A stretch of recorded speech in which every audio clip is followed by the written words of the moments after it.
Hello बच्चों, now let's do this problem. एक line दे रखी है 2bx plus 3cy plus 4d equal to 0 subject to a non zero.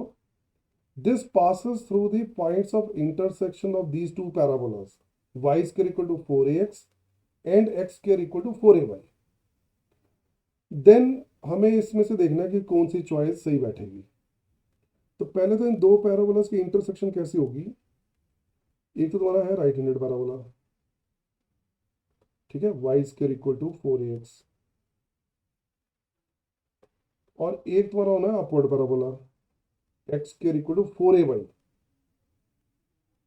तो एक दूसरा पैराबोला है x square equal to 4ay. ठीक है. अब जो लाइन है जो इनके इंटरसेक्शन से पास होकर जा रही है वो ये वाली है, जिसकी इक्वेशन हमें दे रखी है 2bx plus 3cy plus 4d equal to 0. ये हमारा वर्टेक्स है ओरिजिन पे. अब एक इंटरसेक्शन तो ओरिजिन ही आ गई, दूसरी इंटरसेक्शन क्या होगी, ये जो b 4a कॉमा 4a, ये जो दो पैराबोलाज है इनकी इंटरसेक्शन 4a कॉमा 4a पे होती है. तो ये जो लाइन है बेसिकली ओरिजिन से और 4a कॉमा 4a से पास होकर जा रही है. तो बस यही कंडीशन में लगानी है.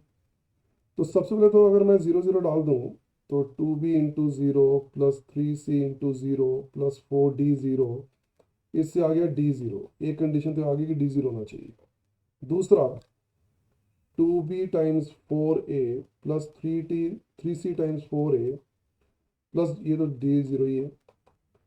तो यहाँ से तुम 4a इक्वल टू 0 और 2b plus 3c equal to 0 लोगे.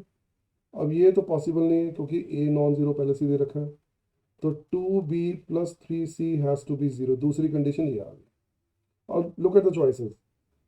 चॉइसेस में जो a चॉइस है इसका क्या मतलब है, sum of two squares equal to 0 कब होता है, जब दोनों जीरो हो, u भी 0 और v भी 0, तभी 0 का स्क्वायर प्लस 0 का स्क्वायर इक्वल टू 0 बनेगा. तो अकॉर्डिंग टू दिस जो फर्स्ट चॉइस है वो d equal to 0 and 2b plus 3c equal to 0, जो कि हमारे आंसर्स हैं. तो hence correct answer is A. तो आई होप बेटा तुम्हें समझ आ गया. See in the next problem.